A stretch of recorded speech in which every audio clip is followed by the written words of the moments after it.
Okay. There's been a lot of heated BS talk from flapping heads. Blah, blah, blah, blah, blah. Modern lens design, improvements, super nano, Superman coatings, blah, blah, blah. Uh, you ever notice how everything old is new again? I've said like 1,000 times that glass is evil.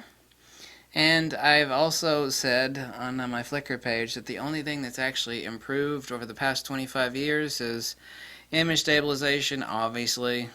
Didn't even exist back then. Radical improvements in wide-angle lenses, and that's a serious change. The wide angles for distortion and whatnot has radically changed. They've had to introduce a lot more elements to eliminate chromatic aberration and distortion and vignetting. As far as prime lenses, no, that stuff hasn't changed. There's only been really and truly, and I will bring up the chart here, and I've got it on the Flickr page. There's only been 3 real improvements. Yeah, autofocus speed tracking. I forgot about that. Obviously, autofocus speed and tracking.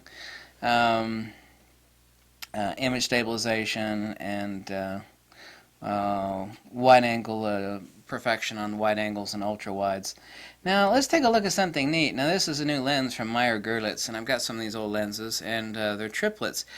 Now this is a new lens, just came out. I'm going to post a link to some images from this lens. I'm not going to show you here, but I'll post the link below. I have some images, some shots taken from this lens.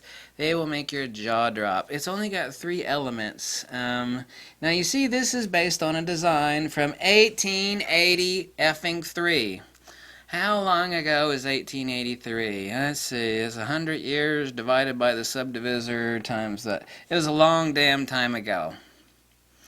There's some old Meyer-Goerlitz lenses from the 60s and 70s that render bubble bokeh, and the most beautiful micro contrast and color saturation you have ever seen. Okay? Incredible. Incredible. Now, this is a lens design from Dennis Taylor of 1883, and this is a lens design. Now, this is just basically nothing other than a reimagining of an old design like the Diogen. I think it's the Diogen, the Meyer-Goerlitz Diogen. But this is just a cooked triplet. This lens only got 3 elements in it. One, myaw, myaw. And the images from it are shattering. Shattering. As in, oh shit. That sort of good. All these people that think they know everything about lens, like, these people are praising these like 15 element count lenses that render. Well, I can make it look better in Photoshop. Here's an alternate philosophy. I want the lens to, and the camera, of course, lens alone isn't going to make the image. I want the lens and camera to deposit, to poop out a really nice color saturated. You can't add micro contrast in computer, by the way. Okay, I wanted to drop it on the computer because time is money. And there are a lot of lens choices out there. I mean, when it comes to 85 to 105 millimeter, there is just like mind-boggling numbers of choices. And there's a lot of them that are really bad. And some of those are really new designs. It's like they're really sharp. Yeah, they are. And they got no chromatic aberration. That's true. But they also suck. So I wanted to harken you back to this brand new lens from Meyer, and it's really expensive, by the way. It's €1,700, excuse me. There's no way I would spend €1,700 on this lens, because there's tons of cooked triplet lenses out there that are like $20, $30. Really. And Meyer-Goerlitz and Carl Zeiss cooked triplets. Do you understand how simple this lens design is? It's got 3 damn elements in it. Meow. One of those is for focusing. This glass is evil, by the way, okay? If you want to remove all the chromatic aberration and vignetting out of the lens, that is very doable. That is what Nikon is doing now. But you see, primes are primes for a reason. They're magical lenses. if I want prime lenses that will render like a damn zoom lens, then I'll just buy a damn zoom lens. You see, somebody up at Nikon and Canon, but especially Nikon right now, has forgot that primes are magical for a reason. What do I mean by magical? They have what people call, I don't care if you call it micro contrast, 3D pop, Zeiss pop. People have been talking about it for decades, long before I was ever born. Talking about 3D pop. We were talking about it back in photography school, back before we used words like micro contrast. 1883. And this lens was only created, like, oh my God, you know, it's got some flare, and you know, in a high contrast shoot, you're gonna have a little chromatic aberration. Yeah, but that lens will make your jaw drop and your testicles fall off and roll into the gutter. You see, this lens is a divine species. It is not a 14-element turd muffin. Okay? It's tougher than woodpecker lips. This one is expensive.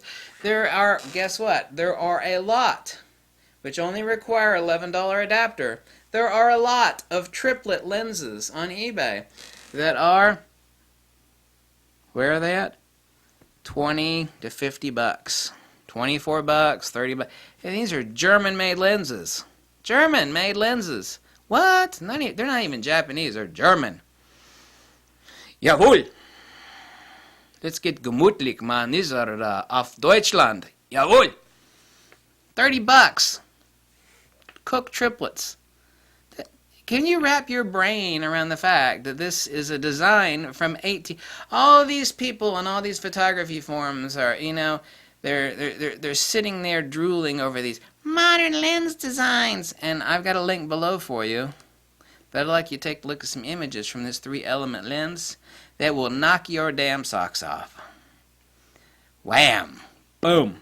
I'm going to get into cooked triplets here in a little bit. I've been planning on it. Get into it the next week or 2 or 3 or something like that. I'll get into cooked triplets and start talking about really cheap cooked triplets lenses, you know, from Meyer-Goerlitz and Carl Zeiss. These are really cheap lenses. They have bubble bokeh, and just do a Google search on bubble bokeh. It's beautiful. It's beautiful. It's awesome. 1883. Modern lens design can kiss my ass, okay? When it comes to prime lenses, not really much has changed in 100 years.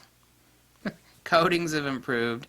But when you see, coatings are designed to improve inner element bounce, you know, that air gap between lenses. But when you got 3 elements, since they didn't have really good coatings or no coatings at all, way back in the day, obviously not way back in the day. You see, since you only have 3 elements, it was not a big deal. Because you weren't talking about 10, 12, 13, 14, 24. It wasn't a big deal. Simplicity is divinity. And if anybody doesn't get that, then you have a screw loose and you're smoking something. Something that like Colombian drug lords like smuggled to the United States in like homemade submarines. That sort of stuff. Thanks. Bye.